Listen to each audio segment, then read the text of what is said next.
The story starts here, in the heart of the city. We continue to follow the ongoing developments. The student group is the first to take on such a project. Everyone is waiting for a vote on the bill. The team is winning at a record-breaking pace. It's an issue for residents here and around Boston. The story is coming up on Suffolk U News. Hello and welcome to this edition of Suffolk U News, the weekly news program brought to you by the Department of Communication and Journalism at Suffolk University. I'm Dan McCarthy from New Milford, Connecticut. And I'm Jessica Bard from Harleysville, Pennsylvania. We're happy to be coming to you from our studio in downtown Boston, courtesy of your cable company and on the internet. We begin with our first piece of coverage for the 2014 Boston Marathon. With this year's marathon now less than 2 months away, hotels in and around the city are almost full.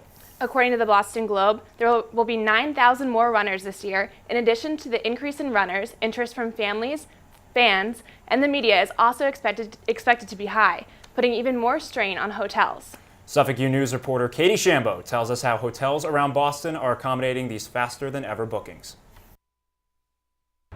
On your mark, get set, book your hotel. Rooms are filling up faster than ever for this year's Boston Marathon. According to the Massachusetts Lodging Association, Boston and Cambridge hotels are completely booked for the race, and rooms outside those two cities are going fast. But I found out that wasn't exactly the case. General manager of the Wyndham Hotel in Beacon Hill said it's always a busy time on their calendar, but when asked if they were full, we aren't, but we are very close. That weekend, we are probably sitting at about 85 to 90% full right now. That wasn't the same situation a short jog down the street at the Boxer Hotel. We are for the Sunday night right before the marathon. Vanessa Vitale said it's the fastest they have ever booked, and most hotels' booking windows have doubled. Generally, it'll be about 60 days out. We're really seeing 90 to 120-day production early on. Marathon Tours and Travel of Charlestown has also sold out its blocks of rooms at 45 hotels in the area. I checked to see if that was true myself. When entering the days before and after the race, no luck. According to the Boston Globe, 36,000 runners are expected to compete in the April 21st race, including 4,500 who ran last year but couldn't finish due to the tragic explosions.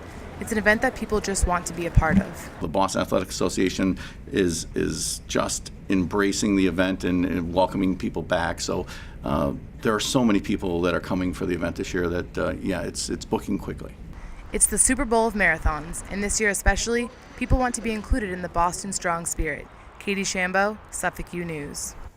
If you still need to book a room for that weekend, you are not out of luck. Boston hotels are helping refer guests to other hotels nearby, but you should act quickly.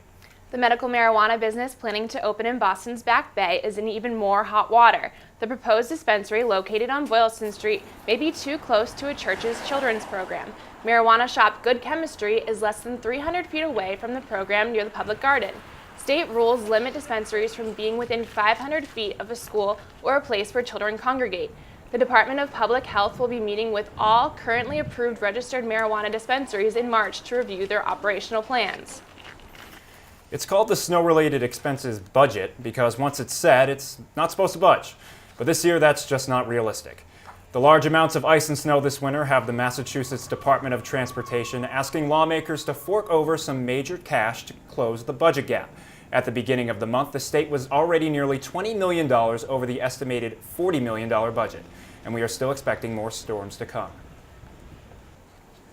But when you look at the last 5 years, 80 million on average is what we're spending each winter to clear snow and ice. This year, our last tally was 75 million, but we have certainly gone above that.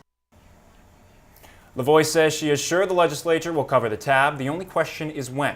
Services will still continue to operate as usual, but the people who provide those services may have to wait a few months to see their checks. The Olympic Games in Sochi might be over, but not for everyone. Let's have a look at what the athletes are bringing home. Our Suffolk U News reporter Diana Novakovic joins us here in the studio. So Diana, now that the Olympics are over, can you give us an overview? So Jessica and Dan, you will be surprised what some athletes might bring back from Sochi. During the closing Olympic ceremony, Russia poked fun at its opening ceremony mistake, in which one of the 5 Olympic rings failed to form, leaving 4 rings and a snowflake. Suffolk University Professor Jim Nelson teaches a course on sports and the Olympics, touches on why the closing ceremonies were both successful and unique. It was a great touch. Whoever the artistic director was played on it, not as a fault, but as a unique aspect of these Olympic Games. And rather than being something that was a glitch, they turned into a hallmark. Nelson believes because Russia was so successful in hosting the Winter Olympics, the country will now be looked at in a more favorable light. The US team is not only bringing back home medals, but dogs too. The slope skiing silver medalist Gus Kenworthy and other American Olympians are working to adopt stray dogs. Kenworthy has even postponed his return home in order to get the paperwork necessary to allow him to adopt stray puppies. Russian billionaire Oleg Deripaskaya and Kenworthy are working to get the puppies on a plane to the US this week. The host nation Russia ended the Games with 33 medals. 13 of those medals are gold and help put that nation in the top spot in the final medal count. The US team made the podium 28 times, 9 of them in the gold spot, finishing second in the total medal count. Norway is third in the ranking with 26, 11 of them gold. So Diana, we know you're from Switzerland, a huge fan of bobsled. How did your team do? So the Switzerland won 11 medals and 5 of them were won by women. So it's a great source of inspiration. All right, girl power. Yes. Now that the Olympics in Sochi are officially over, the world is now looking forward to the 2016 Games in Rio de Janeiro. As future host cities come into the spotlight, the question arises, could Boston host an Olympic Games? Suffolk U News reporter Dan Lamparello tells us that question is easier to ask than to answer. As the Winter Olympics in Sochi come to a close, Olympic-sized conversations are just starting up here at home. Boston could be in the running for either the 2024 Summer or 2026 Winter Games. Kathy Maloney has been to 7 Olympic Games and believes it would put Boston back in the world's view. It would get the world looking at Boston again. It would give a tremendous amount of opportunity for people to travel here. The committee looking into the 2024 bid includes some of the area's most powerful business leaders, including Suffolk Construction Chairman John Fish. The group also recruited former Massachusetts Governor Mitt Romney, who ran the 2002 Salt Lake City Games. Olympic gold medalist Mike Arrizioni is mostly concerned about the costs associated with hosting the Games. It's really incredible how much money it costs to put on an Olympic Games, and you never make money. I think Mitt Romney said it a while ago when they were talking about Massachusetts. He said, it's great to have an Olympic Games, but you really can't make any money doing it. Though Boston is packed with athletic venues that could potentially host events, Attention passengers. there are still questions about whether or not the hub's transportation infrastructure could handle the massive crowds that come with the Games. Our T would have to get an upgrade, but our T could use an upgrade. Besides Boston, Los Angeles, Dallas, and San Francisco have all expressed interest in hosting. Whichever city gets the opportunity to go for gold will have to compete with cities around the world for the honor. Dan Lamparello, Suffolk U News. Bidding for the 2024 Games will begin next year. The winning Olympic bid will be announced in 2017. Get this, half-price hot dogs, for real. We'll tell you where in just minutes. And we'll take you to an event where hot dog calories are burned off thanks to celebrity choreographers. Who is this famous Reuben guy? Suffolk Scene is coming up next.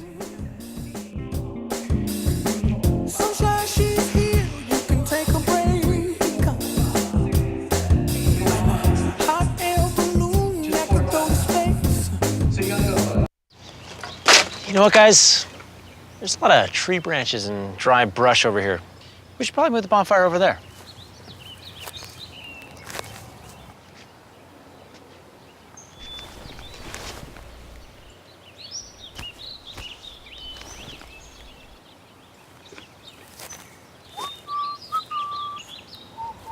I'm guessing Smokey liked that idea.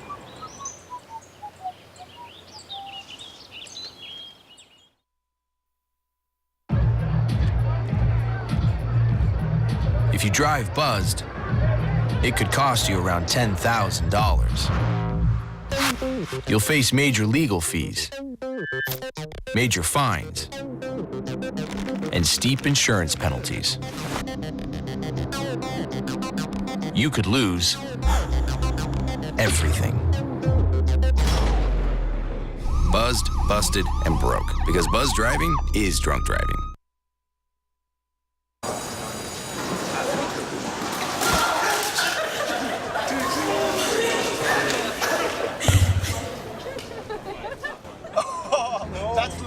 Look, he's blushing.